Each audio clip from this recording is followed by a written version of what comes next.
আসসালামু আলাইকুম সবাইকে। ফুড ভুবনে আপনাদের সবাইকে স্বাগত। আজকে আমি নিয়ে এসেছি খুবই সহজ কিন্তু একদম নতুন একটি টিফিন রেসিপি। শুধু সুজি আর পানি দিয়ে এমন একটি ক্রিস্পি আর মজার নাস্তা বানানো যায় যা দেখলে আর খেলে দুটোই মন ভরে যাবে।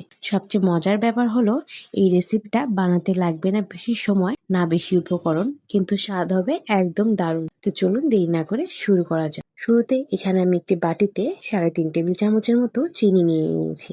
আপনারা একটু মিষ্টিটা আপনাদের পছন্দ মতো বাড়িয়ে কমিয়ে নিতে পারেন। এর সাথে আমি সামান্য পানি মিশিয়ে নিচ্ছি। এই চিনি মিশ্রিত পানি দিয়ে একটি ডো তৈরি করে নেব। চিনিটা একেবারে মিশিয়ে ফেলা যাবে না, নিচে যাতে এরকম আস্তে আস্তে চিনির দানা থাকে আর পানি মিশ্রিত থাকে। এটাকে একটি পাশে রেখে দিচ্ছি। অপরদিকে এখানে সুজি নিয়ে নিয়েছি আমি মেজারমেন্ট কাপের 1 কাপ পরিমাণ।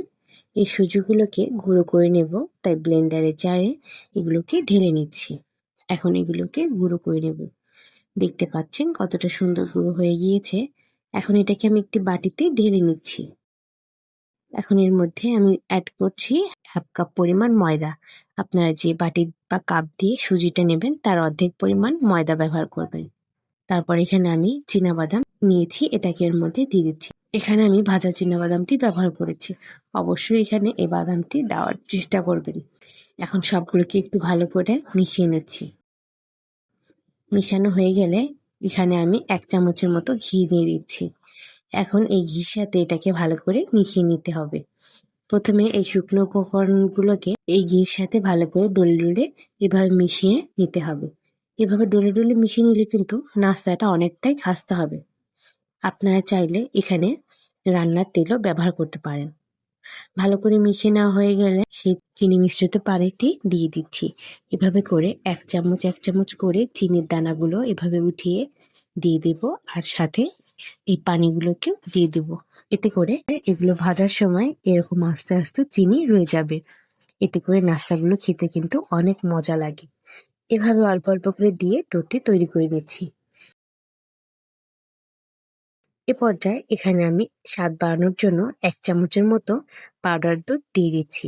এখন আবারও এটাকে একটু মিশিয়ে নিচ্ছি। অবশিষ্ট চিনি মিশ্রিত পানিটুকু এর মধ্যে দিয়ে দিচ্ছি। এখন একত্রে আবার ভালো করে একটু মিশিয়ে নিলেই কিন্তু আমাদের ডোটি একেবারে প্রস্তুত হয়ে যাবে। ডোটি তৈরি করা হয়ে গিয়েছে। এখন এটাকে ঢাকনা দিয়ে ঢেকে 5 মিনিটের জন্য রেস্টে রেখে দেব। এতে করে সুজিগুলো কিন্তু ফুলে সেট হয়ে যাবে। চলে এলাম 5 মিনিট পর। এখন এখান থেকে অল্প অল্প করে এভাবে হাতে নিয়ে গোল গোল করে নিচ্ছি। এটাকে একেবারে মসৃণভাবে গোল করার প্রয়োজন নেই। এখন এটাকে এখানে একটি পাত্রে নিয়ে নিচ্ছি। তারপর এখানে আমি একটি বাটি নিয়ে নিচ্ছি। এভাবে করে এর পিছন পাশটায় ঘি লাগিয়ে নিচ্ছি। তারপর এটাকে এভাবে চাপ দিয়ে নিলেই দেখবেন সুন্দর নাস্তার শেপ দেওয়া হয়ে যাবে। আর এভাবে ঘি দিলে কিন্তু দেখবেন নাস্তাগুলো আটকে যাবে না। আমি একইভাবে আরেকটি বানিয়ে দেখাচ্ছি। আপনারা এখানে বাটির পরিবর্তে স্টিলের গ্লাস দিয়েও এই নাস্তাগুলো শেপ দিয়ে নিতে পারেন।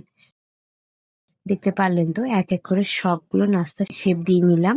এখন এগুলোকে ভেজে নেব। এজন্য চুলায় একটি কড়াইয়ে পর্যাপ্ত পরিমাণ তেল দিয়ে দিয়েছি। তেলটা হালকা একটু গরম হলেই এক এক করে নাস্তাগুলো এর মধ্যে দিয়ে দিয়েছি। নাস্তাগুলো তেলে ঢালার পর এগুলোকে কখনো জোরে তাপ বাড়িয়ে ভাজতে যাবেন না। অল্প আঁচে একটু সময় নিয়ে এগুলোকে উল্টে পাল্টে ভেজে নিতে হবে। আঁচ বাড়িয়ে ভাজতে গেলে কিন্তু এগুলো দ্রুত কালার চলে আসবে, কিন্তু ভিতরটা কিন্তু কাঁচা থেকে যাবে। এক পাশ ভাজা হয়ে গেলে এগুলোকে উল্টিয়ে দিচ্ছি। এখন আমি অপর পাশও কিছুটা সময় ভেজে নেব।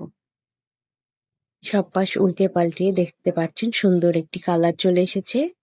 এখন এগুলোকে আমি আর ভাজবো না, তাই এগুলোকে এখন আমি তেল ঝরিয়ে পরিবেশন করে নেব। দেখতেই পাচ্ছেন মাশাআল্লাহ কতটা সুন্দর নাস্তা তৈরি করে নিলাম। এগুলো কিন্তু বানানো খুব সহজ আর অল্প উপকরণেই তৈরি করা যায়। বিকালে চায়ের সাথে অথবা অতিথি আপ্যায়নে কিন্তু বেস্ট একটি নাস্তা। এখান থেকে আমি আপনাদের একটি ভেঙে দেখাচ্ছি। দেখতে পাচ্ছেন ভেতরটাও কিন্তু কতটা সুন্দর হয়েছে। আশা করছি আজকের রেসিপিটি আপনাদের কাছে ভালো লেগেছে। যদি ভিডিওটি ভালো লাগে তাহলে একটি লাইক দিয়ে দিবেন। আর এরকম মজার নতুন নতুন রেসিপি পেতে আমার চ্যানেলটিকে সাবস্ক্রাইব করে আমার চ্যানেলের পাশেই থেকে যাবেন। আবারও দেখা হবে নতুন কোনো রেসিপি নিয়ে। সবাই ভালো থাকবেন। আল্লাহ হাফেজ।